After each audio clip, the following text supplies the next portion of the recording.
This season on Gamblers, I'm going to take you from the drag strips of Florida, where if you want to race, you have to put up $10,000. To the links in Vegas, where you'll have to bet $40,000 a hole. All the way to the Casino de Monte Carlo in Monaco, where a game of backgammon can earn you 50,000 euros. From the Ringer Podcast Network, listen to Gamblers Season 2 on Spotify or wherever you get your podcasts.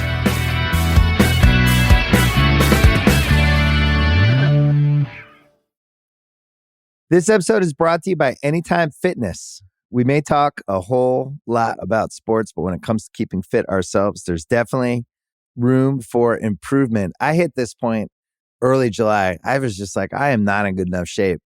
I started trying to walk at least 15,000 steps a day or hiking or just anything to keep my legs moving. Now it's the end of 2023. I feel great. I had a physical 3 weeks ago and the guy was like, you're doing great. You're doing better than you were 3 years ago. I felt great. Whatever your goals are, progress is possible thanks to Anytime Fitness. Get a personalized plan and support from an expert coach anytime, anywhere. Visit anytimefitness.com to try Anytime Fitness for free.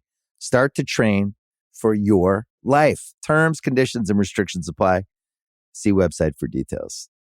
This episode is brought to you by Atlassian. Atlassian software like Jira, Confluence, and Trello help power global collaboration for all teams so they can accomplish everything that's impossible alone. Because individually we're great, but together we're so much better. Learn how to unleash the potential of your team at Atlassian.com. Atlassian.com. Atlassian. Tap the banner or visit this episode's page to learn more. I need support staff to clear the room. Stand up and walk now. Hello and welcome to The Watch. My name is Chris Ryan. I am an editor at TheRinger.com. And joining me on the other line, the only greens and blacks he cares about are the Eagles' alternate jerseys. It's Andy Greenwald! Wow, thank you for that. What up, hun? You're back, babe. Yeah, back from Philadelphia. In case anybody listening to this, pop culture, but largely TV-focused podcast wants to know what I was watching this weekend. About 41 hours of professional sports. So. It was sports. You have to preface this by saying you just returned from the City of Champions. Did we? We haven't won anything yet.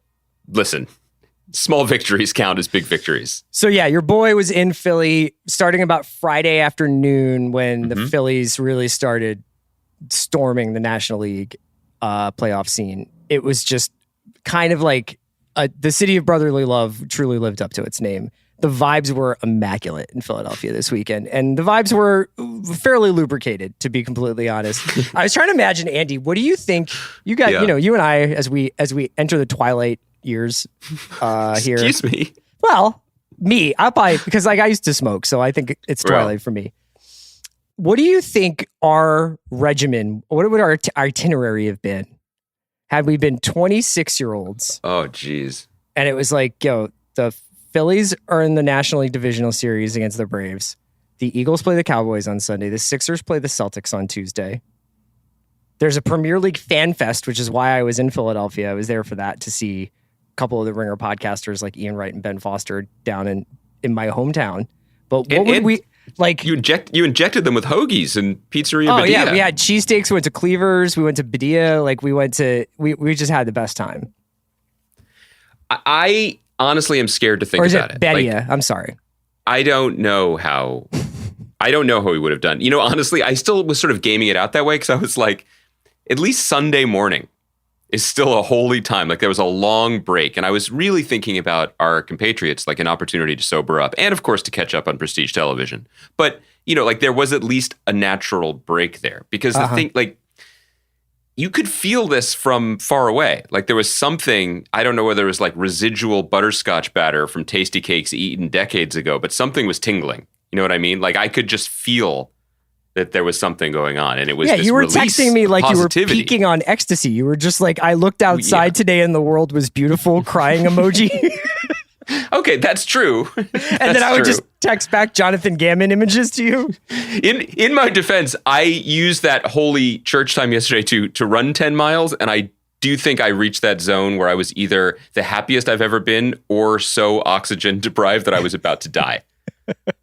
Like, I looked at my phone roll, Chris, and I found a photo of a wrapper of some sort of keto bar that I guess I purchased and ate from a gas station. Are you serious? Like, I don't remember. Was that for your expenses? No, I guess maybe I wanted to just remember the brand because I guess I enjoyed it. I almost don't remember anything about it. You don't have any funky diet stuff, do you? Like, No, you ever tried to do keto or Atkins, do you? No, it's more like when you go to the Arco convenience shop, sweating, having just run 10 miles listening to Benny the Butcher records. You know, you're not like, excuse me, good sir, what here is plant-based? You know what I mean? I was like, anything that said almond on it, I bought. I see. I did my best. Andy, today we're going to talk about House of the Dragon, which many people may have been under the impression that we were leaving this behind and that I would only be talking about that show on Talk of the Thrones, which is what I do on Sunday nights with Mallory and Joanna. Shout out to Mallory and the Gray Lady. How about that? I got to say, if you only spoke about it with Mallory because Mallory was in the New York Times this weekend, respect. What could be better? I think that makes sense. That was awesome. But we're going to talk about House of the Dragon. We're going to talk about some of the other shows that HBO has in the hopper because HBO put out one of their sort of patented coming soon on HBO montages that tease not only stuff that's coming in the next couple of weeks, like the second season of White Lotus, but also things that we're really excited about coming next year. The Last of Us, Full Circle, the Steven Soderbergh limited series, and of course, season 4 of Succession. So we're going to talk a little bit about expectations going to that, and we'll see if we can hit some other stuff. But then we also have, Andy, today, an interview that you conducted with Tegan and Sara. Yeah, coming off of our conversation on, Thursday, Friday of last week about the new television show based on their memoir, High School, on Amazon's Freevee. The Freevee Powerhouse, yeah. They were great to come back on and talk about both their role in the series and their new album, Crybaby, which comes out this Friday. That was a great talk. Always fun to have them on the podcast. I don't think they've been on in like 7 years. But are there any spoilers for that album that we need to warn listeners about? Like, will they give away who wins the Dance of Dragons in that album? How it ends? Yeah, no, I think we kept pretty clear of that. I think you'll be okay. So do you want to talk about Dragons first, or do you want to talk about these other shows first? Oh, I think we should talk about Dragon because Dragon is the property that allows all this other stuff to exist, right? I mean, it's not a coincidence that they're trying to piggyback the next year of content off of what needs to be their flagship show. Which, by the way, even that is such an interesting flip of how we used to talk about this. I remember writing pieces for Greenwald 10 years ago being like, hey, like I know HBO doesn't want to admit it in their branding, in their marketing, in the way that people who work there even talk about their workplace, but Game of Thrones is your flagship show. Mm-hmm. Like, it doesn't matter how lavish a party you throw for Boardwalk Empire season 4, like, this is your show. And it took them 4 or 5 seasons of Game of Thrones to admit it. It now that seems like a million years ago, right? That like the old New York entrenched version of HBO before the AT&T merger, before the Discovery stuff. Lombardo Core. Yeah, Lombardo and Plepler. Mm-hmm. They were like, we make the highest quality stuff, and I guess we'll dabble with these dragons. And I would love to have lived in a world where Vinyl was HBO's flagship show. I mean, I think you would have to be inhaling drugs at the same rate of Bobby Cannavale in that show to ever believe that was possible. But yeah, that was what the plan was. And well, look where we are now. I was having a conversation with Mallory and Sean just on text and talking about Andor recently. Mm-hmm. And we were trying to get a gauge of like what the reaction to the show is, both like in terms of, obviously I think it's critically adored, but whether or not it was being... I'm curious about this. Whether it was popular or not. And whether the sense was that it was like, was this art house Star Wars? Like, what are we talking about in terms of like its reception? And I wonder whether or not it was served. Well, we can have the debate forever about whether it should be coming out in 3 episode batches, if that's in fact how the stories are going to be told. I think it would have been a little bit more satisfying for people if that had been the case, but whatever. Whether or not it was served poorly by coming out at all during Rings of Power and House of the Dragon, because when you get out of the sort of bubble that we're in about where we're watching like tons and tons of television relative to the usual person. And if you're just like someone who has like the bandwidth to watch 1 or 2 dramas a week and maybe a sitcom or something like that, or 1 or 2 dramas a week and maybe a couple of reality shows, Lord of the Rings and Game of Thrones are going to be taking up a lot of brain space. And I'm curious to see, both for HBO, but for other streamers going forward, whether, first of all, if Dragon and Rings are going to be on the same production cycle and be released at similar times, and whether or not there are any lessons to be learned. Like, it would have been good to have some counter programming during this time and have, obviously we've talked about The Patient, we've talked about Reservation Dogs, which ran for some of this run, but there wasn't like a White Lotus level show that was also running. And B, whether you get something like Andor, which cost $200 million and I think is one of the best shows of the year, but might not be getting the level of shine that it would if it was on at any other time during the year when there wasn't so much fantasy brain being dedicated to dragons and elves. I think it's a great question. I think even before we get into the specifics of this penultimate episode of Dragon's first season, you can't really have these conversations in a vacuum. I mean, you have to think about what these shows, not just what they're costing, but what they're intended to do for the services and who's paying for them and why, right? And so I don't presume to know the actual financials that Bob Chapek has in his office. And obviously, look, you can say it at the top, like, I love Andor, love Tony Gilroy. That's my dog in this fight. But I also think in terms of, you can't just think about these shows in terms of the individual achievements or ratings-based successes. You have to think about it in terms of the overall health of the franchises. Because Disney buying Star Wars like they did 10 years ago was never just about those next 3 movies. It was about the next 30 years and the return on investment there. And we aren't, everyone knows how we feel about this and what we want from these entertainments. But I continue to believe that a project like Andor will be so critically valuable to Disney and to Star Wars far beyond its 24-episode run. It is hanging a shingle in front of the Mos Eisley Cantina saying we are open for real creative business and we're interested in telling interesting stories. Yeah. And when you have a pod within a larger company like Lucasfilm is, that can be massive. I mean, we joke about how like, oh, well, then they see how this, the response rates in China or India, and then the whole thing falls apart. That's probably true for the stuff on Chapek's desk. But in terms of what Kathy Kennedy and her team are passionate about and what they are doing, there aren't that many people that work there. There aren't that many people making these decisions. Right. And this has got to be enormously energizing for them. I mean, I have it on, unofficial authority. I know that she's very, very, very pleased with the show and proud of it. How could you not be? I think that makes you confident, in a different way about what choices you're making. So I'm not saying that Ebon Moss-Bachrach and Greedos Blaster are going to be in episode 10, 11, and 12 or whatever, but the decision-making that made this show will no doubt affect the projects that come from them in the future. There's a couple of things. One is Andor is going to have both library value. Like, I do think that once the 12 and then eventually the 24 episodes of Andor are available, they're going to live on for years past when, say, with no disrespect intended to the people who worked on it, Obi-Wan will be drawing in new viewers. Like, I don't think that Obi-Wan wound up being this kind of thing that people would want to revisit or that people would feverishly recommend to other people. Whereas Andor, I think for the rest of the year, I'll tell anybody who listens about how they need to check this out. I agree. And let's just move through them quickly then. So Rings, which I know you finished and I have not yet, but I do think that by most, even, purely observer standpoint perspective, it's been a success. I think it's also worth remembering that for as much attention is paid to their $200 million price tag or however much they paid they've just been shelling out money to acquire this property, to develop it, to make it, et cetera, et cetera. This is Amazon. It doesn't matter. I mean, I wish that, they were using that to maybe like bring water to the West Coast of America, but they're not. So it's fine. It's fine.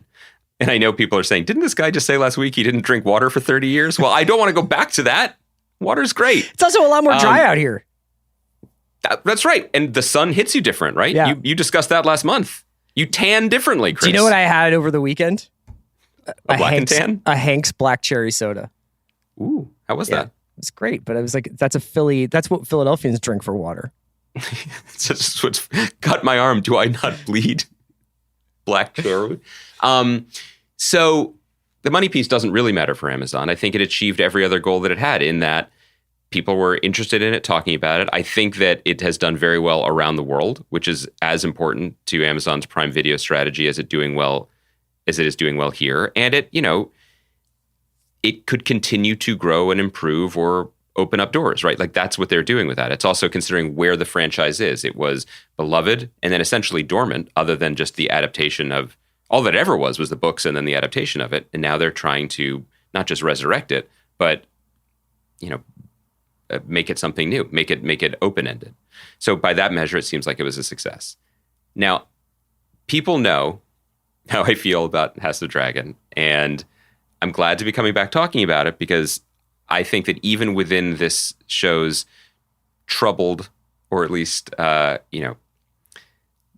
flawless first season, this was a low point. Mm-hmm. For all of the reasons that I've discussed before, we can discuss briefly again. But broadly, within the confines of this conversation, I think it was a great, great, great exemplar of what's wrong with this and how, despite its short-term rating success, despite the success of the conversation around the franchise, which keeps podcasts like this one going, except last week. Not for long. Not for long, brother. And that it's the launching pad for the next year's worth of television. I think this has caused damage to their most valuable franchise. So long term. Why don't we talk about that first? Anti-Andor in that regard. You tell me how that's the case. Well, broadly speaking, I think that the goodwill towards House of the Dragon, such as it existed, was not in any way, oh, let's right the wrongs of that last season of Game of Thrones. I don't think that was really in the conversation. I think it was a large, large, large number of television viewers in America and around the world liked Game of Thrones. They liked watching it. They liked talking about it. They liked being brought into something that felt dense and complicated. Consuming content about it. Yeah. Yeah. And they were like, great, I like this. Yeah. And this series has been so limited, so claustrophobic, so unwilling to be more than just a hagiography of George R. R. Martin's own historical ramblings, that I think it's basically hung a "you're not welcome" sign. And I'll use I statements. I mean, I no longer feel welcome in the Red Keep. I don't feel because you wear shoes, or yeah, I was like, oh, okay, so that's how they do it in that family. But so I do think that what that does, Game of Thrones was always going to be a difficult thing to iterate on because it was a massively mainstream popular show that also had just the densest amount of backstory to it. But it didn't feel that way because it brought people in slowly and, at least for the first few seasons, gave equal weight to human concerns. This show isn't that. This show is an appendix to the first show. Yeah. Which can bind the hardcore fans to you more closely than ever. But I think that it signals something that it'd be very hard to unsignal, which is, this is for those guys. This is not for us. And there's not much here to be interested in. And it's not just me saying this because I'm negative about it or I wish anyone involved in the show ill. And this is also me not trying to presume too much about the small sample size of people that I've talked to. But there are people in my life who I've talked to who are every Sunday loved Game of Thrones, and that was the extent of it. And that's not like a mirror that you have in your car that you have conversations with, and they're just like, I agree, Andy. I do have that mirror, but it's not in my car. That comes from Polestar. They have that. Sometimes, at least they gave something. It's not really a very giving car company. Uh-huh. No, that's when I have the two windows open in the Zoom, and I ask Kaya to record just me talking to the empty window. That's what I do then. No, but people who have said, this is boring. They're not saying the same things that I've been saying that I might say again in a moment when we talk about 9. They're just like, this isn't for me. This isn't giving me the same enjoyment on Sunday nights that it did before. And I think that that's a concern for the franchise. I think that maybe I'm wrong. Maybe this is just, once again, me misplacing my own personal opinions for industry gospel, which I ought to be careful about. But I do think that in terms of they want to grow this, right? They want to grow this property. And I feel like this show has shrunk it. I feel like I'm at a small plates restaurant. And you were just like, I kind of course it out as I see fit. And now I've got a table full of Brussels sprouts, and I got to figure out what to do with everything here. So let me. There's fish sauce on the Brussels sprouts. They're caramelized. Is that okay? Have you dined with us before? Yeah. Do you have an allergy? No. Where should we start here? Can I start with one comment while you get your thoughts together? I just want to say, I'd like to be very mindful and respectful to people who love the show and loved that episode, who then tuned into this podcast to hear me. Because as someone who loves watching the Philadelphia Eagles go undefeated against the Cowboys, tuning first thing into Bill this morning to hear his podcast, and I have to hear Sal give the Cowboys fan perspective on the Eagles win, I get it. I just want to say I feel your pain and I'm empathetic about it. Yeah, I think that, what's been really fascinating is that we have documented the slow dissolving of the monoculture. And in some cases, in some ways, I think that that's been a good thing. And in some ways, I think that's been a tough thing for us to wrap our arms around, because it's like, well, there used to be these central shows. And beyond there being these central shows, I think that there was also a broad consensus about what was good and what was bad. And I do feel like we are entering a phase where more and more, when I sort of peruse social media or talk with people, for as much as you're like, oh, these friends of mine are texting me and being like, House of the Dragon's boring, which I don't doubt that these are real interactions. You don't doubt these people exist. Yeah, that it's not like, how like Trump would call and pretend to be somebody else and be like, you need to say that Donald J. Trump is a man of great manhood. Not just, did you see your guy, Senator Mike Lee from Utah? Did you see what he did? What did he do? The local newspaper in Salt Lake City was like, Dear Lee and McMullen campaigns, could your candidate write like a op-ed saying why that he should get the vote? And so Evan McMullen was like, I am Evan McMullen. Here is what I believe for Utah, and here is why I would like to be your senator. And Mike Lee sent in his bio written in the third person. Mike Lee is like is a beautiful man and a great patriot. Yes. So there's been this collapsing of consensus, I've noticed. I have plenty of people in my life who sometimes, whether it's like I text with them or I see them, like there were people in Philly, like when I was, who were just like, so what's up with Dragon? Like, you think that they're gonna, like, Rhaenyra's gonna become king? Like, I know it makes it sound like I'm just like bumping into like sanitation workers who are asking me about Rhaenyra, but everybody's talking. Who's Trump like now, by the way? Everybody's talking about this. Many people, grown men with tears in their eyes, come up to me saying House of the Dragon is the best HBO show since True Detective season 1. No, but I think that there's been this collapsing of consensus. There used to be a sort of sense that you would watch Breaking Bad, you would watch Mad Men, you would watch early Homeland, and you would just be like, you know what? This is obviously like great television. And maybe I am or am not ready for this level of despair or anxiety or pathos that I'm seeing at any given time, but I acknowledge that it's like really great television. And now more and more, I feel like people can watch the same show and one person can just be like, what shit? That was terrible. And somebody might be like, I thought that was great. And I feel like I'm almost losing my North Star, and it might have something to do with somewhat podcasting about this twice a week. And like when I talk with Mallory and Joanne, I'm like, I kind of like this. Olivia Cook was just running around doing shit, doing some stuff. It was kind of like a fun episode of Succession where everything's going wrong, except it was real Succession. And then there was some kinky stuff, And then I talked to you and I'm like, wow, is this show terrible? Like, I actually don't know what I am the last undecided voter. This is great. Well, I think that wasn't there a bad movie called Swing Vote about that? Yeah. I think we're having kind of three conversations here. Well, maybe that's also that collapsing of consensus is because more and more things are being derived from deeply beloved and or studied pieces of IP that I think one of the things that has restricted House of the Dragon is it can only do so much to be different than what it could be because it's literally history. So if you kill one of these characters that hadn't been killed in the history of Game of Thrones, it throws off like everything that happens going forward. Yeah, I as you know, Chris, I'm a big meta guy. I still believe in Mark's rebound. I think he's got one more big swing in him, and so I'm always on Facebook. And if you ever accidentally click on the news banner, first of all, please be careful and don't do that. But if you do, you will be inundated with headlines that are like, did you know Max von Sydow's The One-Eyed Raven is the great-grandchild of this House of the Dragon character? And I'm like, the man just died recently. Please let him rest. But that's one way to look at this. It is absolutely insane to me. And I don't get that at all. But okay, that's one way you can look at it. And we touched on this a little bit last week too. The nature of fandom now causes the first reaction to new television shows or movies to be a defensive crouch.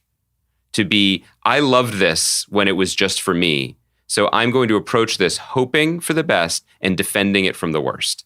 And look, I get that. That's how we take care of people in our family. You know what I mean? Like that is a natural, protective human response. And if you love something, then you want to see the best in it. And that's okay.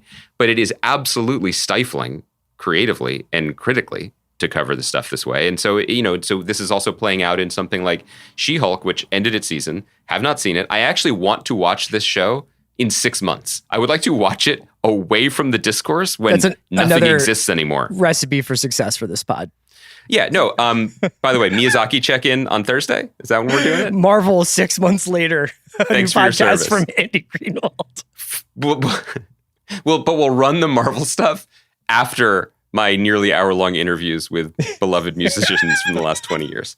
So, but the She-Hulk thing is like, it's a culture war volleyball, right? Like that it's Marvel's salvo against toxic fandom, and Tatiana Maslany can't wait to get the call to be in Daredevil Born Again. I'm like, okay, but was episode 7 good?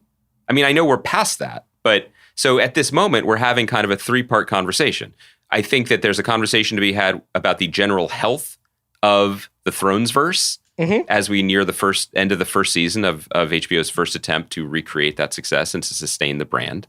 I think there's the conversation about this House of the Dragon's success over the course of a season as a television show. And then more specifically, we could just talk about this episode. Sure. And, it won't surprise listeners that I am 3 thumbs down emojis. I believe the thumbs down emoji is not on the list of 10 emojis that give away you're an old. That list has been haunting my dreams. And I think thumbs up emoji is. So thumbs down emoji is okay. Well, to your first point about the overall health of the Thronesverse. Yeah. This is the gift that Andor gave me is eternal optimism. And now, how many Tony Gilroys are out there? I don't know. How many people are out there that if given the opportunity to do what Tony Gilroy did, where it's just like make a show for adults, make a show that feels real, make a show that has stakes, but make a show that's about people and, all those things.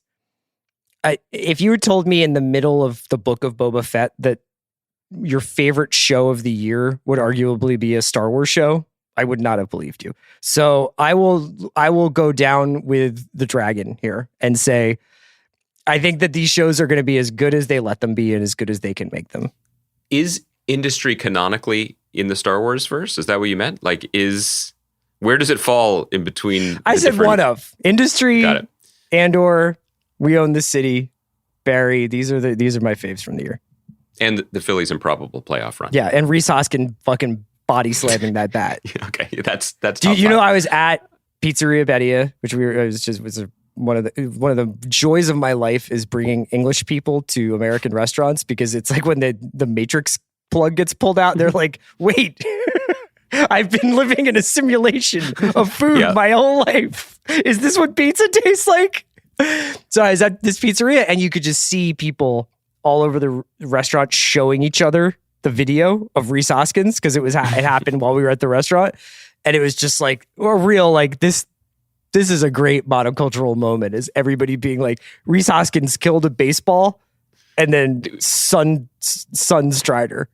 Was the next night you were at Jim Steaks and everyone was passing around their phone being like, yo, Allison took off her shoes. Everybody take a look at this. Yo, Laris cranked this it. Changes everything. Everything. Okay, to your point, I agree with you. I think that's a very well made and a very good perspective on that, because it really does come down. There are so many talented As one of the people. chief donors to Beto O'Rourke's political career, you should also believe in optimism as well. Not giving up on my guy. Third time's a charm, man. I think he's got it this time. I really do. I love it when you get the text that are just like, we're within 4 points of the statistical margin of error. I'm like, yeah, that great. usually comes with like, we're within $3 million of our goal today. It's fine. It's fine. I heard Carly Simon's playing a benefit. I think it's going to work out. That'll put him over the top. That's finally going to do it. There's so many talented writers and producers and creators in this town, and it's really just a question of executive fortitude and ultimately also of financial cost. Because for all the attention House of the Dragon is getting, pro and con, you have to remember that the executive suite at HBO, Casey Bloys and Francesca Orsi and everybody, they're working on stuff 2 to 3 years in the future. So they're putting out fires on House of the Dragon season 2 and maybe addressing some of the things we're complaining about today.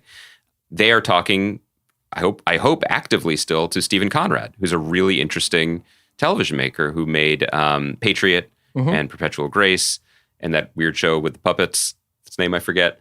He's making the Dunk and Egg show for them, or at least it's been announced.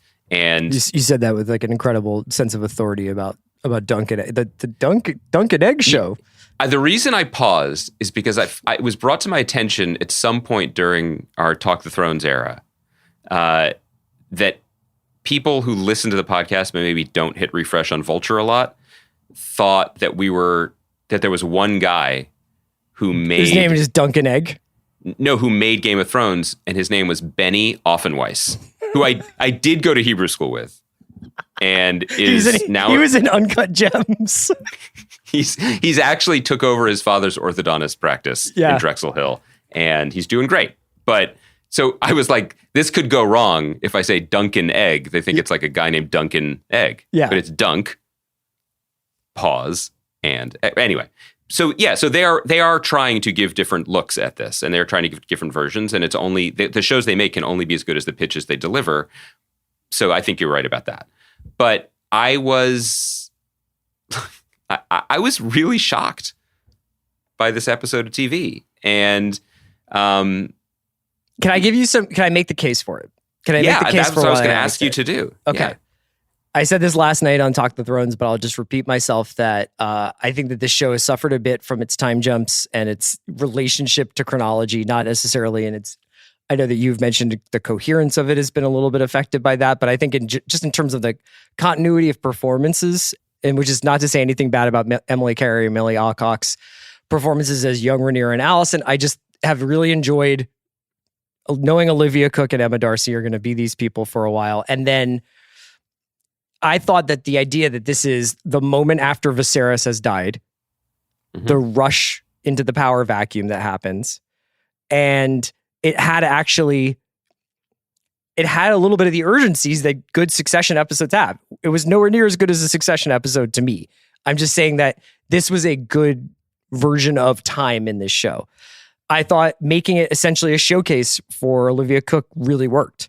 A lot of the times, all through this episode, up until the midway point, I was like, oh, we're going to go to Dragonstone, and we're going to now be like getting the other side of this story. I thought it was cool that they stayed entirely in King's Landing, entirely with Alicent and Otto kind of going back and forth about like, if we have the kid, then we can kind of dictate the terms of the succession here.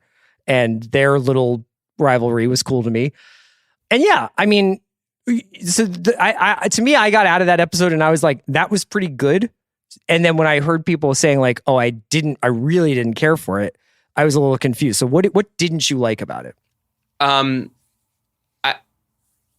think that this is a show that is primarily devoted to ticking boxes and has almost no interest in building boxes or explaining why they're boxes to begin with. So you go into that small council scene, and my guy Beesbury. I want to talk about that. The entire plan has already been hatched off camera, and they're just going to put it into effect because that's what has to happen now.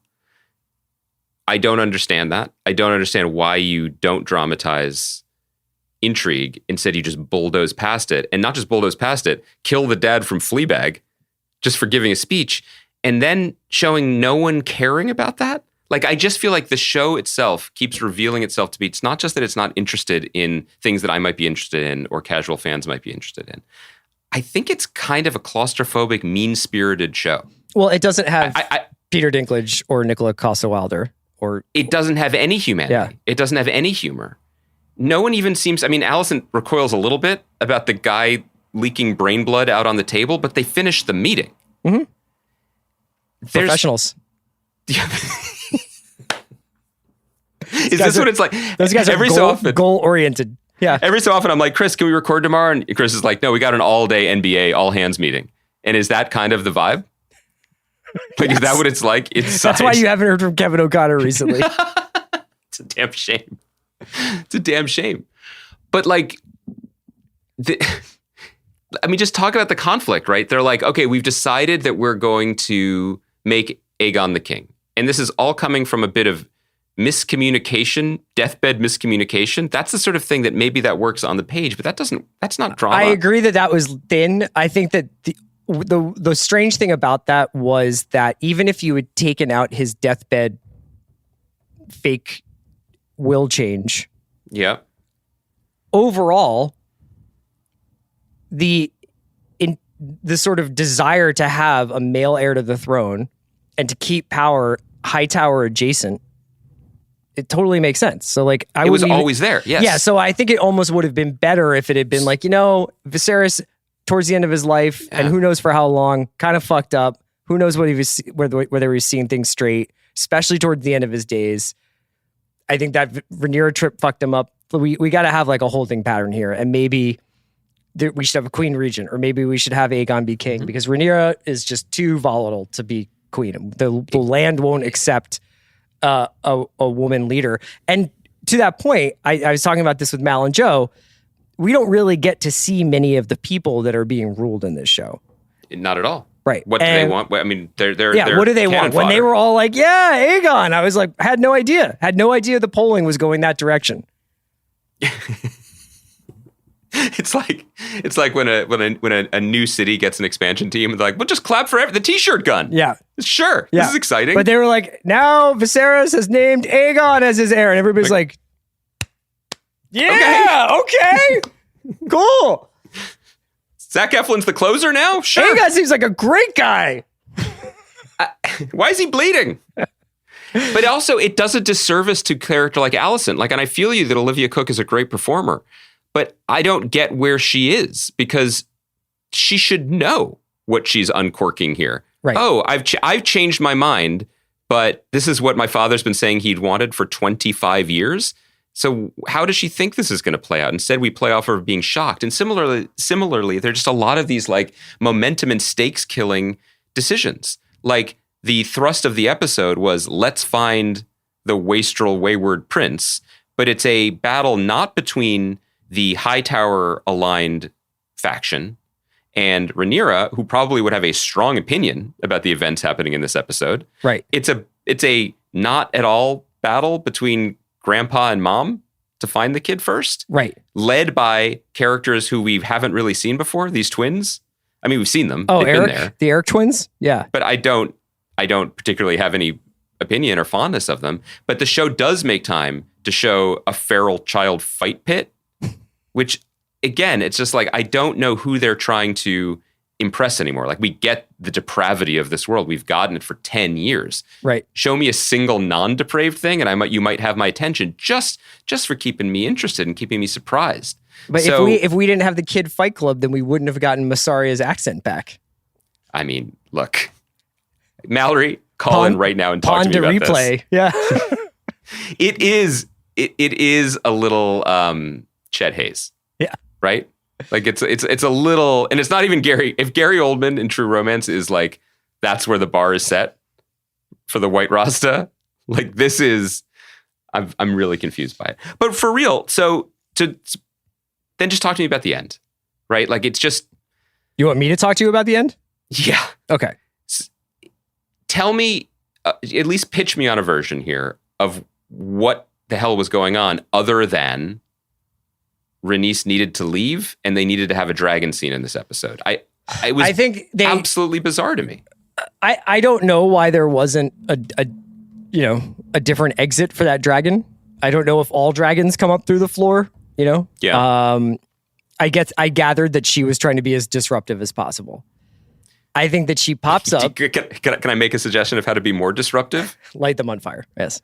Literally melt everyone as opposed to just being like, yes, again, these subjects are just chum right now. Yeah. Like, how many people, what's the over-under on people killed I think that in that the moment? conversation that she has with Allison in her room when Allison comes to her and is like, hey, how about you throw your lot in with us? And she's just like, I don't really like back away from my oaths very easily. And then there's that great line about the window in the prison. And I think that she sees Allison step in front of her son and recognizes her as a mother and as a like-minded person and is like, I'm leaving, but I'm not going to incinerate you. But I'm not a Game of Thrones scholar, so I don't know. Are you saying, should that have been my attitude about the show? I see you, and I'm judging you, but I'm not going to incinerate you. And I'm just going to fly away. Know. It looks like you're sharpening a knife right now. I am whittling. I'm whittling a little bit. A little dragon? I don't know. I really don't know. I mean, this is a companion show. If it was marketed and branded as a companion show of like, were you ever wondering how we got to the Mad King that wasn't on the previous show? Well, here you are. Then I think that's fine. But I just think that it is absolutely See, I thought that you me. had arrived at like a stability with this. I thought that you had been like, I have realized I should be watching it differently. I thought I was too, but tell for the sake of the podcast, like, how did you decide that you were supposed to be watching it? Well, I mean, I think I said it as a criticism like 6 weeks ago that this was a Wikipedia entry, but now I'm like, maybe celebrate that. Maybe that's a feature, not a bug, right? They are actually going to dramatize the sort of events that when we were doing the after show, Jason and Mallory were kind enough to explain to us. And there might be some pleasure in that. But as it turns out, at least for this viewer, there isn't, because there is no goal here whatsoever beyond an abstract sense of power and literal hardware of sitting on the throne. I don't see any characters here with personalities. I don't see anyone here with wants or desires or likes or loves or humanity. And that's not a TV show. Definitely not the case with Laris. That guy has desires. Laris has desires, and I was happy to see that. You know, were you like GTFO when that scene happened, or were you like, this is dramatically interesting at all? I mean, I had questions about how the scene was playing in the Tarantino household. I look, I'm not kink shaming. I thought that was fine. Like, for real, there's a character here. Because otherwise, up to this point, why is he doing what he's doing? Why is he killing his father? Why is he killing his brother? Why is he just lurking around? Feet. It's just feet. Yeah, that's why. It's feet. I mean, you know. David Mamet said a character needs to want something, and the play is how they go about getting it. That is absolutely, that was what was in the writer's room for this episode. We should wrap up soon so that we can get to this Tegan and Sara interview. Let's get to it, but I don't want to end on me just being like, I thought this was a weak episode of television, but I did find it to be a confounding episode of television. Sometimes I think I defend the show and you're like, that's a really good point, and I haven't heard you say that yet today. I thought that was a really good David Mamet poll. Thanks. I just don't know. And I think it honestly, your old bones are being warmed by the sun emanating from that coming soon on HBO video that I sent you. Oh, I did want to talk about that. Yeah. Thank you. I thought that was really interesting because no network and no streaming service has ever been so sure-footed about its own cultural currency than HBO. I mean, they do this. They make these trailers and you're like, oh my God, this is the sun and the moon and the stars of entertainment. Like they truly do have it all, and they are on a different level, and it's branding and it's marketing. There's really no other place that can say, you know, you come here for this level of TV, right? Yep. And that like even in the quick cutting montage of like new season of Barry, new season of Winning Time, new season of Righteous Gemstones, I'm like, that's 30 hours you've got from me already. Yeah, I'm going to watch those shows. Yeah. Exactly. And then, you know, to have some of the new stuff, to have Last of Us, which I'm getting increasingly hyped up for, to have the first we've seen of season 4 of Succession, and to have even like just that brief moment of the Soderbergh thing, it just looks thrilling. Well, so you confirmed this for me, that the footage of Succession season 4 in this trailer is new. That's new. And that was also pretty exciting because the footage was Brian Cox all the way better, just in the driver's seat again. And it was a reminder that by choice and by, actor's performance and how great he is and what was going on, he was diminished last season. He's been diminished for parts of 2 seasons. And I feel like that is a smart play to have him. It's just like 91-year-old Rupert being like, you know what, let's merge back again. Yeah. A new story I have no commentary on because I don't really understand it. But he seems frisky. Yeah. And so the markets will listen. I thought the most interesting thing about this to me was there were 2 things. One was the juxtaposition of a very old school, we're buying out the bar HBO trailer, which harkens back to the days of Boardwalk Empire coming back to the old style. Gilded Age is coming back, yeah. Paired with this show that, to me is the fork in the road inflection point of HBO Warner Discovery becoming a different kind of media company. That was an interesting juxtaposition and pairing. Mm-hmm. I was reminded of it again also at the end of this trailer because, and I don't know whether if this is just like Casey pettiness or just the way it shook out, but then it's like, and also HBO Max exists. And then there's like 10 shows, some of which are Emmy award-winning shows like Hacks. Yeah. One of which is the Sex and the City sequel, which by the way, I guess by some metric wasn't good enough to be on HBO. And Minx, which I thought was a really good show, like it just burns through those. Being like, and these 2. Like they're the pips. That was weird.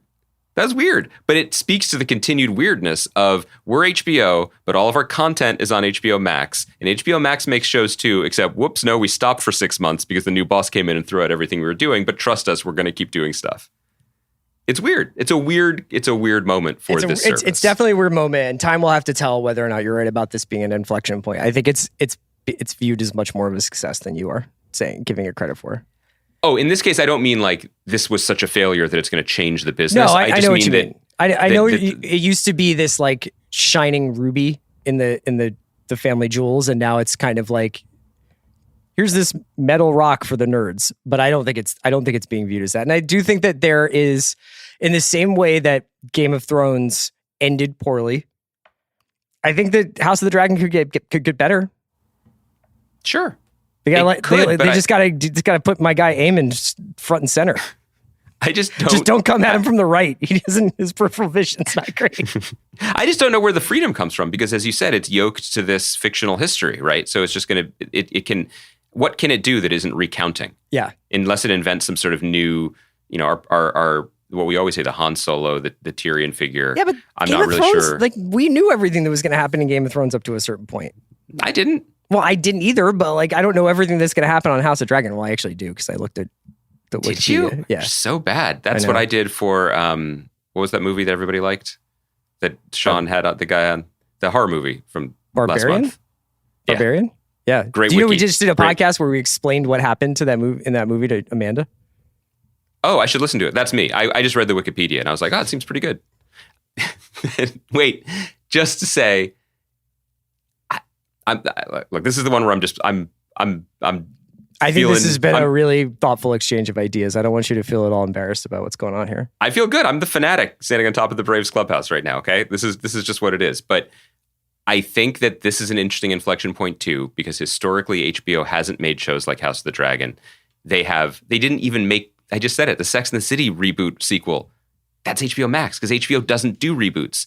The show Pennyworth, the secret origin of Batman's butler. Yeah. HBO Max, baby. Like that's where that stuff goes. And I think that the old thinking that on HBO, we only advance the narrative with big swings and original content and quality, whether it works or not, but that is the argument, is what fueled that first aborted Game of Thrones spinoff that I think looms large over all of this because from everything we understand about it, it was a big and radical swing that failed. I think that I'm not saying they should have made that. I think from everything I've heard, it didn't work.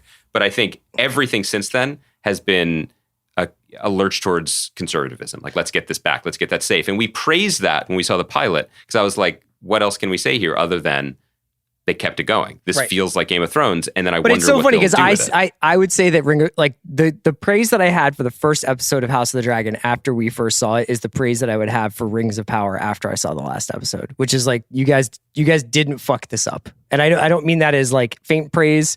I don't mean that, but it was like in no way embarrassing, occasionally thrilling, certainly competent, and probably enormously important to people who love Tolkien, you know? I don't want to spoil it, so don't say it because we didn't prepare for this, but isn't the finale of Rings of Power someone finding out, surprise, you're Sauron? Yeah. Is that well, what I picked up on? he knew. Oh, he knew. Okay, I misread. I don't thought it think was he, just he like... wasn't like, whoops, I'm Sauron. I think he was like, I've been Sauron, but I need to get everything in order before I thought it was a like those games like Killer, like Murder or Mafia, like Mafia? Whatever, where like yeah. you get the note and you're like, oh, it was me. Oh, okay. Yeah. Kaya often on the weekends plays Whoops, You're Sauron. It's like a fun dinner game. Don't slander Kaya's weekends. She has more fun in a single weekend than we have in a calendar year. Okay. Do you need to set up your Tegan and Sara interview at all? Just that I love these two. It was great to talk to them again. There's a lot of talk about the TV show High School, how it got on our screens. And Chris and I both really liked the show. I think the first 3 or 4 episodes are streaming now on Freevee. So it's really fun to talk to 2 really smart, fun women that I've known for a long time who have made this jump into television. And then also the back half of the interview is about their new album, Crybaby, which is really excellent. And they talk about kind of going for pop stardom, which they kind of achieved with their album Heartthrob, and then figuring out what they want to do next and what motivates them. So I love talking to them. They're always a fun interview. So it's a great time for gals in high school, by the way, on TV, where it's this and High School and Dairy Girls. Oh yeah, and also don't high school girls have a really good time on Euphoria? Isn't that kind of just about? I meant literally now, but yes, I wouldn't necessarily call it a good time. No. Does anyone play Whoops, You're Sauron? Yeah. Are you going to get fired if you answer this question? I don't watch the show, so I don't know. We'll be back on Thursday talking about Andor in Atlanta. Hope you guys have I might not be back. Why? What are you worried about? I'm worried about the succession plans you have. I'm really worried now. Talk to you guys soon. This episode is brought to you by Mint Mobile. New Year's resolutions are fun the first couple of weeks. Then you kind of maybe conveniently forget about them halfway through January. No shame. It happens to us all. But this year I have a foolproof plan, at least when it comes to saving money. Just switch to Mint Mobile and you're done. Goal accomplished, because for a limited time, their wireless plans are $15 a month when you buy a 3-month plan. The great thing about Mint Mobile is there's no jaw-dropping monthly bills or unexpected overages, and all plans come with unlimited talk and text. Get this new customer offer today at mintmobile.com/watch. Additional taxes, fees, and restrictions apply. See Mint Mobile for details. This episode is brought to you by State Farm. You might say all kinds of stuff when things go wrong, but these are the words you really need to remember. Like a good neighbor, State Farm is there. They've got options to fit your unique insurance needs, meaning you can talk to your agent to choose the coverage you need. Have coverage options to protect the things you value most. File a claim right on the State Farm mobile app, and even reach a real person when you need to talk to someone. Like a good neighbor, State Farm is there. Why does this room look amazing? What'd you change? I just got these custom shades from Blinds.com. It's all online, so it's really easy. I remember shopping for blinds. I waited around all day just to get a quote. It took forever. And the worst part, hidden fees. How about you? I chatted with my Blinds.com design consultant on my time. Plus, they make it easy to DIY or add installation like I did. Blinds.com sounds way better. Way better. Shop Blinds.com for up to 45% off. Rules and restrictions may apply. TaxAct knows you don't look forward to taxes. TaxAct doesn't even look forward to taxes, and TaxAct is a tax software company. It's basically TaxAct's whole thing. If TaxAct did things over, maybe TaxAct would end up teaching kindergarten or leading fly fishing tours. But that's a different story for a different ad. So why don't we just agree that taxes aren't fun, but you still have to do them? TaxAct's filing software can help you do that. TaxAct. Let's get them over with.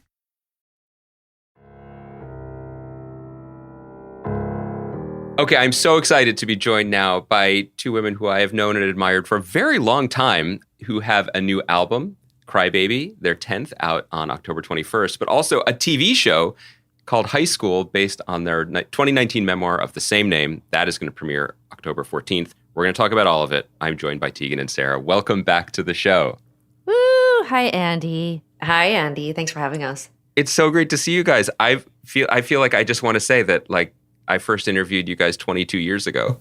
Oh my God. What, I know. Wait, when we were born, you were there? Yes. That's so crazy. Yes. I was invited. Yeah. My mom was like, Andy, we need you to capture. That's kind of like a double disc because it makes me seem young and you seem really old. So it's okay. No, I people don't know this, that before starting this podcast, I was like an Alan Lomax type, wandering Canada, just hoping to stumble into auspicious births. And it worked. Was the first time you interviewed us 22 years ago, was it for Spin magazine? It was. Yeah. Fuck, that's a long time ago. You guys came in and you performed acoustically in our .com office. Yeah. And the good old memories. And here we are. So we did this is really exciting because I used to interview you guys about music, still love music, think your new album is great, and we're going to talk about it. But as someone who pivoted to television also, I just feel like this is a great move. And the show is really good. And I want to talk about that too. So your choice. What would you rather talk about first? Or should we just say should we just start with how are you doing? Let's talk about how we followed you into the TV world. Let's talk about Thank you for that. Like when you were our inspiration. Like when you left music this to is go what I into wanted out of this. Yeah, like we were like, oh God, if Andy's leaving, we should probably leave too. You don't want to be the last one at the party, right? No, we do not. This has been a journey. I mean, probably this, like only speaking from our own experience, like, to pivot and write the memoir was thrilling and, and really creatively satisfying. But then to have, obviously a very calamitous thing happen with the pandemic, it did give us a lot of time to develop a TV show. So, I mean, that was not the worst thing, was to find ourselves sort of with a lot of time on our hands and, and the good sort of luck of knowing Clea Duvall, who's a good friend who could help us, really find a home and supporters to make this into a TV show so fast. I know a lot of people work a lot longer at trying to bring something like this to fruition. And we just, we've been really, really lucky to find some great partnerships and be able to put this thing into works right away. And I have to say, like, when you said the word partnerships, I have to tell this story. I haven't actually vocalized this out loud, Sarah, to you yet, but this past weekend we were in Calgary, which is our hometown, which is where our memoir, of course, is set. And the show, it being our origin story, is also set in Calgary, and we were lucky enough to get to shoot there. And we had the premiere at the Calgary International Film Festival this past weekend. And when we went to take our seats, it's a theater full of Calgarians, lots of people who worked on the show, all of our high school friends. My mom flew in, and my dad was there with his partner. And as we load into the theater to take our seats, there's a bit of a kerfuffle because they've told us our seats are going to be in one place, but they're not.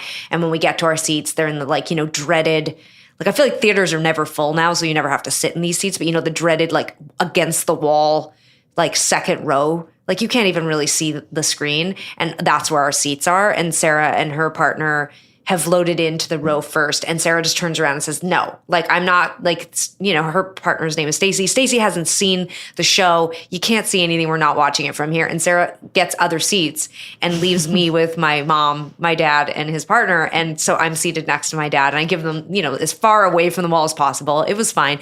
But, it was so funny at the end of the show, they played 3 episodes back to back consecutively. And at the end of the 3rd episodes, the credits ran. And it was the first time I've seen the credits because, we just locked picture. We just locked sound. We just locked everything a few weeks ago. And when the credits start rolling, it has all the producer names, which of course it has Sarah and I's name, which is very exciting. My dad seemed very proud and excited. But then Brad Pitt's name is on because Plan B, the production company that we partnered with very early on, is Brad Pitt's production company. And my dad, he goes, "What the hell? Why is Brad Pitt's name on there?" And I'm like, "Well, we've told you this, Dad. His production company is who made the show with us." And he's like, "Brad Pitt." It was the most exciting moment for him. But I was like, right, that's pretty dope. You make a TV show and Brad Pitt's the 5th name that comes up after, pretty cool. Also, my other takeaway from that story is that Sarah's gone more Hollywood because Sarah immediately saw the seating arrangement and was like, no. No, you know what? That also is that's fake news. That is not a real story because what happened was that Stacy, who is American, so I'm going to blame it on the fact that she's American. Oh, I see. Okay, so it's not fake news. She turned and looked at me when I brought her to the seat closest to the wall and she said, "Do I seriously have to sit here?" And I was like, "No, you don't. Let's turn around. Let's go. We'll stand at the back if we have to." She is she's a very, she's like a big, I mean, I guess you could call her like, I don't know if cinephile is the right thing to say, but like she's definitely into movies and television in a way that is far more highbrow than me. And she was like, I'm not about to watch this thing that made you leave home for 3.5 months while I was pregnant to go and sit next to the wall and watch it. So I don't care. This thing with Brad Pitt's name on it. This thing with Brad Pitt's name on it. I'm not going to be sitting in the second row next to the wall. You can sit, your parents can sit there, but not me. No, this is also very good for cultural stereotyping that are also true, in which the American demands something and affects change, and the Canadian is facilitating kindly. I just was like, it's just like, let me help you. And do you want to know what was great is that all the people from Amazon that were there, that we've partnered with Amazon Freebie for the show, and the Amazon people had great seats. They were sitting like halfway back center, and I said, I want to sit here with my partner, and they said, absolutely. And then they were like, and what else can we do for you? Can we get you wine? Can we get you popcorn? I was like, I'm not going to sit free shipping, overnight shipping. Yeah, I'm not going to sit and coach with my family when I can be sitting in business class with my American supporters. Like, forget it. Apparently, nobody was concerned about what happened to me, which was that I watched the show with my parents against the wall, second row, couldn't see anything. Could barely hear anything. No one brought popcorn or wine. But you know what? It was still really cool. It's still freaking cool to do what we do. This podcast is the birth of #Justice for Tegan. This is where it begins. The movement begins here. Well, okay, so here's my new thought after hearing you guys speak about this, which is really maybe the best way to talk about both of these projects, Crybaby and High School, is to think of them as part of the larger arc of your career over the last few years and your creative journey. And I wonder if we could just step back, because the last time you guys were on the podcast, which was a while ago, my fault, 100%. Did we do something wrong? Tegan and Sara, I know. No, never. I was talking to you guys about, you had just been on stage with Taylor Swift at the Staples Center. I think the Oscars thing was either had just happened or was going to happen. And over the last few years, there was such an interesting, deep dive into your past. First the memoir, and then the album you made, revisiting songs that came from that era, and how this TV show, which is sort of, it's set in the past, but it's also a very contemporary concern for you guys.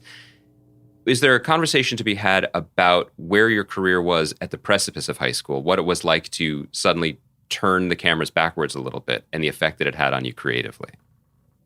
I think that definitely not to harp on the word justice, certainly don't think it was injustice, but, I think getting to a place in our career where we had a platform large enough to dictate like the narrative moving forward, I found myself looking backwards. I did. I was interested in making new things, but I also was like, wow, we have this really solid career. We have this really supportive fan base, but I still have this kind of thorn in my side about things that happened to us when we first started our career. And I think wanting to set that record straight, feels, first of all, I don't think that we invented that. I mean, I look on all the streaming sites right now, and it's like documentary after documentary about like all the, significant artists and women from the past who were wronged by the media and the culture. And I think there is this kind of like collective, this sort of looking back at the late 90s and, well, really the 90s and early aughts, and going like, oh, geez, I guess we were monstrous to people. I guess we did a really bad job, like supporting and critiquing, some of our most significant cultural icons. Not that Tegan and I are that, but I also look back at those early years in our career and think like, you know what? I'd like to just have my own voice and my own retelling of that time as part of the record. And, you're talking about being on a stage with like Taylor Swift, and, that kind of came on the heels of our album Heartthrob, where Tegan and I think, we took a run at the mainstream, and I think we were really successful in that. And we, achieved a lot of really amazing career highlights. But I think we both found ourselves reflective on, where do you go from here? And like, what is the purpose of Tegan and Sara and the platform that we've developed all these years? What do we want our legacy to be about? Is it about achieving, streaming? Is it about, increasing ticket sales? Is it about, whatever? And for us, I think we both realized like we're creative people and we're storytellers, and giving ourselves opportunities to branch into other areas of storytelling using our own experiences felt so natural, and I'll give credit to Tegan, who the initial sort of pitch was more of a podcast kind of thing. But, really quickly we sort of landed on this idea of writing a memoir. And Tegan, again, was the one who said, like, we hadn't even written the memoir. And Tegan was like, I think it'll make a great movie. I think this will be a great movie. And I was like, we haven't even written it. all we've done is write the pitch. Tegan was already ready to, sell it off. And then, the manuscript was done, but it hadn't even come out yet. And Tegan was sending it out to people like our friend Clea Duvall and saying, hey, do you think that this could be something else? And here we are. So I think, like all of those things kind of combined, were really the sort of like fuel for all of this. I'm glad you didn't do a podcast, because then that the stories would have been following Greenwald again. Like that's it's such a big shadow. You've cast such a long shadow. What are we supposed to do? Yeah, God. No, I appreciate that. Thank you. So the Clea connection to it came early, but do you really credit the pandemic with like allowing it to happen so quickly? How did that happen? Well, so the book was published in September 2019. And so I think maybe it was 3 months beforehand we got it into Clea's hands. And we wanted her to blurb for the book, which I hate that word, blurb. But we wanted her to blurb for the book. And she she texted me and said, I want to talk to you right away. I was up all night reading this, and called me and was just like, really moved, and was basically like, how do I partner with you guys? Don't just sell your story off. Don't just let anybody come in here. You'll lose control. You won't have a say. Let's develop it together and work on it together. And so she flew up, I should say, to Vancouver from LA, where Sara and I had both just relocated. And we spent a week, working out the idea of sort of how to take the book and turn it into a TV show. And then Clea left and did her Clea magic and sent us an outline. And then, our TV agent started shopping that around. We met with a bunch of production companies. And in the end, we found Plan B to be cool and hip and curated in the way that we were all probably needing egotistically, like wanting someone really cool and amazing, but also was just like really into the music. And, Jeremy Kleiner was really very optimistic about what could happen with this story in the book, and was a big fan of music and talked eloquently about music. And then we put the book and the album out, and Clea continued to sort of work on an outline, and then all of a sudden the pandemic hit. And one of our first calls was to Clea and to our TV agent and our book agent, and we all got on a call together, and we were like, well, we're all going to be home. I don't know if we'll be able to take meetings, but do you think people will be meeting over Zoom? And they were like, absolutely. People are going to keep pitching. Things are going to go back to normal. And so we were off, we started taking these pitch meetings, and within a few months, obviously, of sort of having that first conversation, we had this offer. And I think probably because we were all at home and not quite as busy, we were really pushy at the beginning. But the truth is Clea was working on so many other projects. I mean, she has a bunch of different active projects. So who knows? Maybe it would have happened as quickly, but there was something about us all being at home. We just stayed on it and had a lot of time and energy. And Sara and I were very enthusiastic about it and really pushy. And I don't think it hurts too that there was just like it was serendipitous. Like Clea had made a film called Happiest Season, which had debuted around Thanksgiving on Hulu, and starring Kristen Stewart, and it was a big hit for Hulu. And that I think that was like, that was like a big deal. Like people. I remember when it happened, feeling like, okay, we can use this. Like Clea's, made this really mainstream successful thing, and then also. This is going to sound crazy, but like Tegan and I, we knew who the twins were that were going to play us on the show. Like we just knew. And we had found them on TikTok, and we were like, that's crazy. We were like, this is the time. Like they're 20 years old and they're friggin' adorable. And to me and Tegan, they were already stars because they had like tens of millions of likes on TikTok for just being frickin' adorable. And so we were like, we found the stars of the TV show. We are not touring. We have we are available. We are ready to be part of this. Clea just served a huge hit to Hulu. Like, put us in the game. Like, we can make this. And then I think I think what really truly might have sealed the deal was just that in Alberta, so Calgary, where we shot the show and where we grew up, the province of Alberta, they have crazy big tax breaks right now for filming. It's a real hotspot for filming, and it's economical. If you can call the numbers that people use to make TV shows economical from a music industry perspective, we are like, we were given $3 trillion. That's what it feels like. But as people who are now making music videos for like $800, everything in TV film seems insane. But I think 800 Canadian or American? 800 Canadian. Like it's like it's times are tough. 1/1,000,000th of a Bitcoin in Canadian. Oh, now I get it. Thank you. Yeah, those numbers. But yeah, I think the combination of just happening to want to make the show in a place where it is pretty economical to make a show. And then, you know, all those other factors, it was like, we got a green light. And it was so thrilling. First of all, I just remember writing to my business manager after it got greenlit. And I was like, Donna, we have a job again. Because we had not worked. You know, we were like sideline touring band people who just sat on our butts for a year. So we were just like, we have a job. It was so exciting. Well, the show that resulted, I mean, first of all, the show's great, and I can't wait for people to check it out. But what's really striking about it right from the beginning is it is so, first of all, confident in its point of view in the world that it brings us into, but it's so understated in a way that I really responded to and really loved. You know, obviously the hook, and in reviews we'll talk about the aspects of your life, the drawn from your life about growing up and coming of age in the 90s. But what I love about it is that it kind of could be said at any time. It is the least heavy-handed 90s show that I think I've ever seen, and I love that for it as someone who also grew up in the 90s. From the beginning, and I mean this absolutely as a compliment, I'm watching the first episode, and I paused it about 10 minutes in just to make sure it was the first episode, because there was no hand-holding in the best way.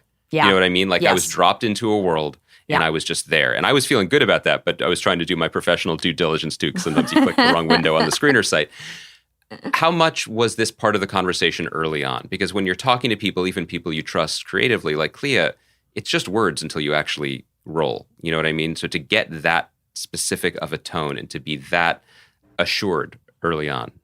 I mean, we were definitely, you know, when we went into pre-production and started to see the documents, you know, about what the tone of the show, like just even what the color was going to look like and how they were going to shoot it. And, you know, when Tegan and Sara are getting along, you'll see them unobstructed. And when they're not getting along, there will be objects between, like, you know, I had no idea that things were this specific, or maybe I thought very eccentric filmmakers, like the 1% of the 1% would be this specific. But you know, Clea really had a vision and had, you know, pulled together a really incredible team to help her bring that vision to life, who contributed many of the ideas themselves.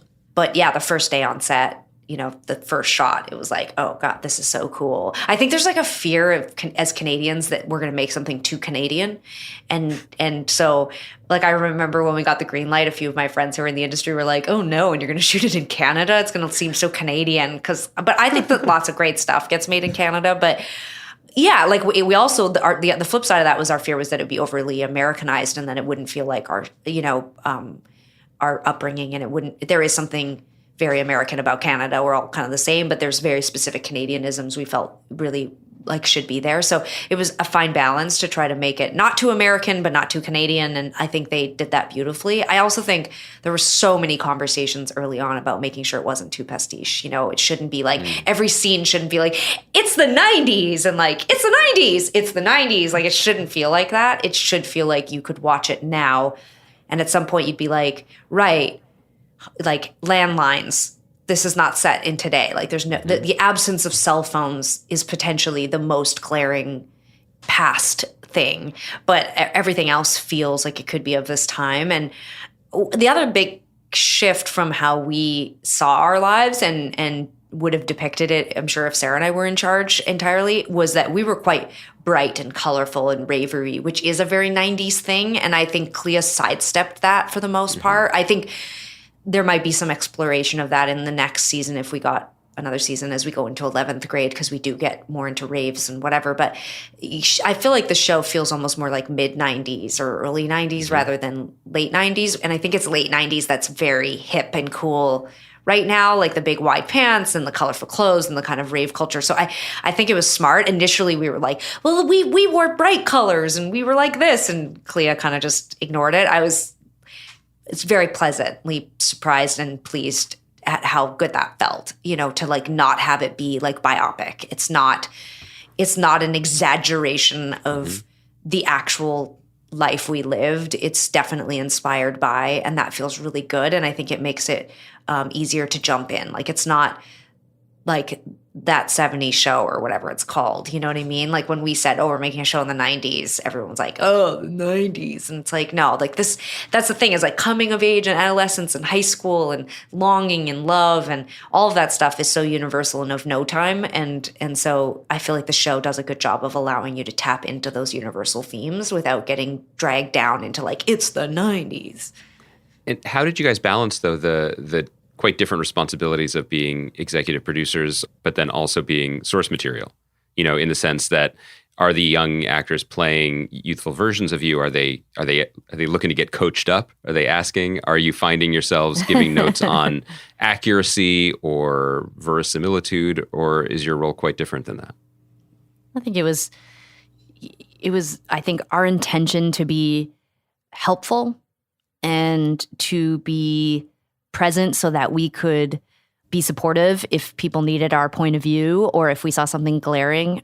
One of the sort of sensitive intersections for me, at least with the process and being friends with Clea, this isn't just our story and we're not just public figures who are still alive. This is our brand. It is our IP. The characters in the show are called Tegan and Sara, and we have managed to go almost 25 years without being canceled or a scandal. I mean, if you don't look at our Pitchfork scores on our early albums, I mean, we've basically managed to sort of like be like a good band and who has put out things that are sort of like critically liked and, with a legacy as personal, people who are kind and generous and who are fun to go see a concert and give back when we can. And, in general, I feel like our reputation is good. And so to sort of surrender our brand, if you will, our IP to someone, it was very complicated for me. And I think that was probably the thing that was the most challenging, because I think for Clea, sometimes it was just like, well, I want the character to say this thing or do this thing. And I would be like, yeah, we cannot. We just I think we were looking at it under such a different microscope at times. And I think that's the challenge of deciding to work with your friends. And it's the challenge of deciding to work with people who are alive and who want to be a part of it and who are executive producers. And I think we all walked that line and are still friends on the other side. And I think that the work is better for that collaboration and that involvement. And again, we really tried not to invade the boundary. But on the other hand, it's like, look, this is, if the twins were called Nancy and Tara, it might be something else, but it's like, it's Tegan and Sara. We can't Nancy and Tara just doesn't have a ring to it the way that Tegan and Sara does. So in season 2, Sara doesn't flirt with becoming an insult comedian who works with broad stereotypes like on the local Calgary circuit. I mean, look, I have said most of the characters can probably go in whatever direction they want. But even if you make Tegan and Sara into astronauts, it's still our name, it's still going to be our Wikipedia page. And it's, I think that was probably one of the more challenging things. Again, Tegan and I have kept a very, very strong grip on our reputation and our public image. I mean, we worked with the same managers for 18 years. These people did not tweet without asking our permission. We are so controlled and mindful about what we put out into the world. And so, making a TV show where it is just impossible. We could not be in control of absolutely everything. So, we definitely had to surrender, to this process that sometimes was, personal and sometimes was just a machine, where you just have to kind of go like, okay, well, I hope Tegan and Sara aren't douches.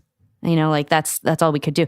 But I will say this too, Season and Rayleigh, who play the twins, who play Tegan and Sara on the show, almost from the first time the camera started rolling, I was like, they're bringing their own, this is them. I don't feel like they're trying to be Tegan and Sara. They're not, we never had to step in and be like, so the way that Sara would have said that or, whatever. I was captivated by them. I never, ever critiqued the performances of the actors on the show. I felt like they just made these characters come alive in this way that felt profound. And when it sometimes really felt like it was me and Tegan, sometimes I was sitting on the set, literally crying, I would just be like, this is so moving.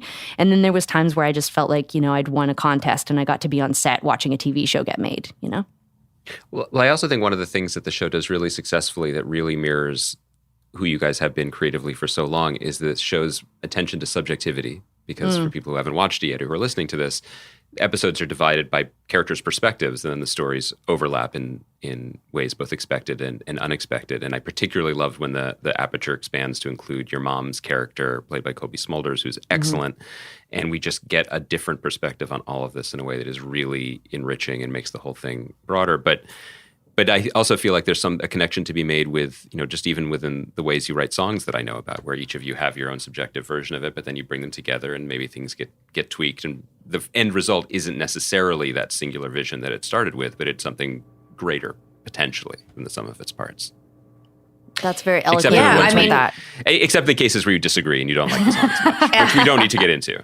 But all of that conflict and collaboration, or all that conflict and compromise is part of collaborating, I think. But I do think that was one of the cooler parts of the show, was getting to see the Tegan and Sara world populated by, all these other characters. Because when we were writing the memoir, that was probably our biggest lesson in learning how to write a memoir, was that we didn't really get to explore other people. Everything had to be our version, our perspective, what we remember, what we did. And when we were out selling the show, that was one of the big things that Clea and Sarah and I all talked about, was how exciting it was to get to explore those other characters. Clea's big thing was, you guys are really amazing. You're really wonderful. You're so funny and interesting, charismatic. I love you as my friends. But oftentimes it's the people around you that I find really fascinating. And your mom is incredible. And the opportunity to build her story and tell her story is just as exciting. But obviously, a lot of the characters in the show are just composites of characters from the book, and then they're just really fictionalized. And so it's also really uncomfortable because sometimes, Clea and Laura Kittrell, who also wrote on the show, they would create storylines that we'd be like, well, no, you cannot have our mom drop us off in the middle of the night in the middle of nowhere. That will look like neglect. And, but they'd be like, but it'll be good for television. And so I think we got to a good spot. I think the compromises that were made around the parents made it watchable and enjoyable. My dad and mom, who I sat in the worst seats in the theater to watch the premiere with, loved the show. Yeah. Because of Sarah and Stacey. No, they loved the show. And my mom really articulated it beautifully the next morning as we flew home. She was like, it was far enough removed from what actually happened that I could watch it and enjoy it. She said, I understood that the value of my character being the woman named Simone, who plays our mom, portrayed by Colby Smulders, is portraying a parent who goes back to work and has her own life and her own nuances and her own layers that she's peeling back. And she is, multidimensional, and she's raising these kids. And she, my mom was going on about it. And I was like, yeah, that's what I want. I want people to see these other characters in the show and understand not just Tegan and Sara better, but understand what it's like to just live in this world. It's not just our story, These people were our muses too. One thing that Clea really seemed to get after being friends with us for 15 years is that we are still friends with all the people that we grew up with. We love these people. I mean, my best friend's secret girlfriend on the show, Phoebe, is based on a real person, Krista, and Krista is still my best friend. She's still somebody who I love so much. And that's real connection, real intimacy. We stumbled upon this wonderfully open-minded, creatively stimulating, exciting group of friends who inspired us and who were our muses, who were the source inspiration for our first songs and some of the most important relationships that helped form us as individuals. And I think that the purpose of the show is to make sure that those characters are they have the same kind of chemistry with Tegan and Sara on the show, whether they're fictional characters or not. The point is that Tegan and Sara found a bunch of really cute girls who really inspired them and made them want to write pop songs so they could have, a lot of attention. That's all that's important. That's a great log line for the show. That's what it needs. That's what you need. You just need a bunch of really cute girls. And then, no, I'm kidding. And then my mom, it's just she was a badass. She was an inspiration, a hero for us, It's one of my favorite moments in the series of the episodes I've seen is that very early on, one of the first things that happens in the show is a punch is thrown between sisters, and we don't need to spoil who punches whom. We don't need to relitigate. But the mom character, as played by Colby Smulders, just yells, no. And I just feel like that taught me so much about this family and about this woman. It's just absolutely not. That was the first reaction to it. It's great. Colby is so on set, in the most appropriate way. We were all in love with her. All generations, the Season and Rayleigh are both 21 and Tegan and I are in our 40s, and there was every age in between. And Colby comes on set and everyone is just I'm in love with you. She's powerful. She's powerful. She's so funny and smart. You can just feel it's the strongest magnet. In the room, and she's everyone kind. She's kind and generous and thoughtful, and unexpectedly funny. Unexpectedly funny, yeah, funny. Says these things where you're like, "Whoa, did Colby just say that?" I don't know. I just like love her so much, and I love that she's our mom. I actually had to sit next to her at TIFF. We premiered the show at the Toronto International Film Festival. Where was Tegan sitting? Tegan was sitting center. Okay, we had great seats. Okay. No, we had great seats. We were next to each other. We were next to each other. Yeah. Sorry to interrupt. Just for the record, Tegan, she didn't have the greatest seats in Calgary, but she had great seats at Toronto. And I was sitting next to Kobe, and I've never been more nervous. Like, I was more nervous to sit next to Kobe than my real mom, because I was just like, first of all, just like, she's just so amazing, and she's like a movie star, like even being on set with her, like it's normalizing and whatever. But then walk into a room with a crowd full of people, and everybody's like, oh my God, it's Kobe Smulders. And I'm just like her, I'm like the eunuch on Game of Thrones or whatever. Like, I just, I'm like next to her, just like, like hobbling. You had to sit in a dark theater next to her. When we got called up on stage for the Q&A, I had to sit next to Kobe, and she is just like glorious and tall and wearing a gown, and I was just like a little toadstool in like a sweatsuit next to her. I was like, I know, it's horrible. It's horrible. It's not her fault. But yeah, sitting next to her was unbelievable. But I don't know, this has been happening at all the screenings, but when they show Sears, like when we're standing outside waiting for Green Day tickets, people applaud in Canada. Like, people are like, Sears, and then people cheer. I don't know why. It's just like this department store of all of our childhoods or something. Yeah. And when Sears came up on the screen, Kobe gasped. She went, oh, and then was like excited. Toadstool in a sweatsuit. It's just, I'm just going to write that down. You guys have been... Look up the photo, Andy. Look up the photo. If I didn't just describe it perfectly, this is why I'm a novelist now, is go ahead and tell me I didn't define myself perfectly. You just painted a picture that I don't need to Google. I get it. You guys, you're always really generous with your time. I don't want to take up too much of it, but I did want to ask about Crybaby. And it was I wondered, so as a listener and as a fan, what was kind of exciting about getting this record was it had been some time since your last record, and obviously been a moment for the world, and you had been working on these other projects. And so I realized as I hit play, like, I didn't know what a Tegan and Sara record was going to sound like in 2022, which was kind of freeing as a fan, because it could be almost anything. And I wondered if that was a similar spirit that you had coming into it, and how you ended up making the record that you did. I mean, we've been joking that we've been sort of slow crawling back from the success of, we'll call it 2012 to 2017 since, like, when Heartthrob came out, it was a very exciting, glorious time, and we're very happy to have done all the things we did and accessed the world that we did by putting out a pop album. Love You to Death was sort of its darker cousin record, and it was intentional. Like, it was sort of like, let's go out, reconnect with fans, just kind of put out a dark pop record. And I think Crybaby is a reaction to that time. It was sort of like, okay, we did that. We've done indie rock. We've explored a lot of terrain.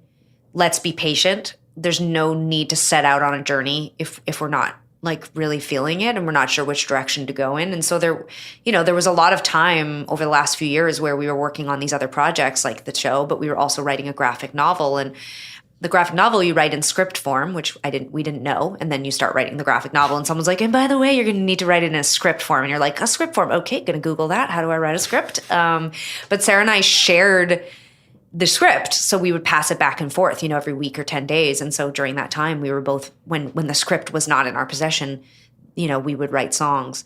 And, Sara sent a bunch of different things, and I sent a bunch of different things, but it was when I heard All I Wanted and I Can't Grow Up, those two songs in particular, where it felt like Sara had struck gold production-wise. Because I think everything Sara writes, I love all of her songs. I think Sara doesn't know how to write a bad song. But, some songs just stand out. No, I just don't share my bad songs. Perhaps that's what it is. But like, I can remember hearing Walking with a Ghost for the first time, and thinking, this is the sound of our next album. I feel like they're just songs that end up influencing where we go next. And those two songs, just production-wise, energy-wise, those were things that just struck me as being like both something we've never done before and something that doesn't sound like anything right now. And I think Sara and I's best records are the ones that sound like they accidentally fell out of like a UFO, like right now, if you listen to what's happening musically, I don't think Crybaby necessarily sounds like it, but that's fine. Cause it's like, it'll find its way to the people it needs to find its way to. And then like, probably like a year or two from now, people will be like, making albums that sound like Crybaby. You know, there are moments, and I like that you threw it back to the previous records too, that there are moments in your songs, both of you, that are just kind of clarifying. Like they just sort of cut through and they immediately sound, it's a moment that you recognize as you're listening that I'm going to be listening to this moment again. This is going to get stuck in my head. This is resonating. And I actually saw it in real time because I've been playing your music for my daughters. The best piggyback, of course, is the Lego Movie. You know, this is, I mean, that gets a lot of burn. So when I said, they're very skeptical of anything, but when I said that I was, you know, playing a song by you, and also the fact that you're sisters, that's also a big plus. But when I played Walking with a Ghost, there was silence in the back seat. And then my younger daughter was like, I like this. Yeah. Like it was a really cool, very un-them reaction, which is usually immediately judgmental or not. And this was just a weird quiet. I had to check, you know, but it was cutting through the clutter in a way that I really appreciated. One of the most like humbling moments for me in becoming a parent was that I had this fantasy that the moment I brought Sid home that I would sing to him and this would be like, he would love it. Like, just how could he not, you know? And he absolutely hates it when I sing. He just hates it. And the only thing he likes for me to sing is if I sing in a super, super high-pitched, like childlike baby voice. And if I sing that song like, hands up, baby, hands up, give me your heart. If I sing that, he laughs. But if I sing Tegan and Sara, he absolutely hates it and starts crying. Well, first of all, congratulations. I didn't even start with that. No, that's fine. But second, like that is the thing, because you think when you're going to have a kid, like, oh, this is going to be such a gift for me because I can shape the taste with good stuff and fill their brains with the music and songs. And in fact, the gift they give you is the humility of them not giving a shit. Yeah, and also they're just, right now he's just like a meat sack with like nerves, you know? Like he's just like, he's been programmed for all of time to respond to certain things. Like, why did I think I was going to be able to bypass that, you know? Also, well, Adele bypassed it. Look at those videos of Adele, like people playing their babies Adele, and their babies cry and express empathy. Maybe Sid's just basic. I have no idea, but like it's just, I don't know. I just thought for sure he would be like, the sound of my mother's voice, and he hates it. This is also why you guys are great, because Tegan dropped Toadstool in a sweatsuit, and now she's we didn't even see Sarah Adele. react. And then a minute later, she's just like, "Was it meat sack with?" nerves. With nerves, even better. It's not competitive. It's just, you know, it's cumulative.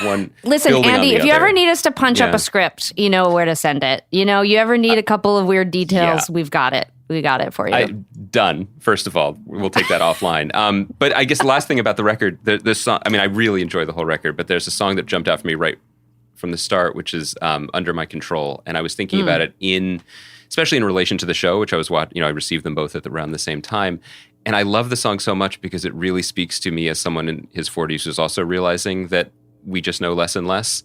And the idea of being older and having the perspective of not knowing very much counterbalanced with the show about young people who, you know, want to know or have some strange confidence was a really nice pairing, you know, and I just thought that song was speaking to me. You know, there's this, at least for me, there's this theme on the record, you know, songs like I Can't Grow Up or All I Wanted or Under My Control, where I feel 42 years old and I still feel so much like a child. And, you know, it's a kind of vulnerability and helplessness. Like, it's not that I don't feel wise or that I haven't accomplished things or that I haven't been around the world or that I know how to, like, I don't know, I'm resourceful. Like, I can do all of those things. But, like, I still feel so little or something. And I think that actually becoming a parent was such an interesting duality, because on one hand, I feel so good at it. Like, I feel so, like, it is so instinctive for me. I immediately felt like I can do this. Like, I'm fine with this. And on the other hand, there's just something more existential and ambient about how childlike being with a child makes me feel, like how desperately I want to be parented, you know, and cared for and loved and supported again. Like, when I see Sid fully, like Stacey and I, the way we bathe him or dress him sometimes in tandem, like together, like he's so loved and so supported. He, you know, even when he cries a little bit, I almost like let him cry a little bit, because I'll just be like, he's so loved that I actually think he might already be spoiled by it, you know? And, you know, I think a lot of this album is like recognizing that like this might be the safest I ever feel. Like I may just always kind of feel like I'm little and I'm just adrift a little bit. Like I don't know if there's any more wisdom or life experience to harden me. Like I just think I'm sensitive and I'm always going to feel a little bit like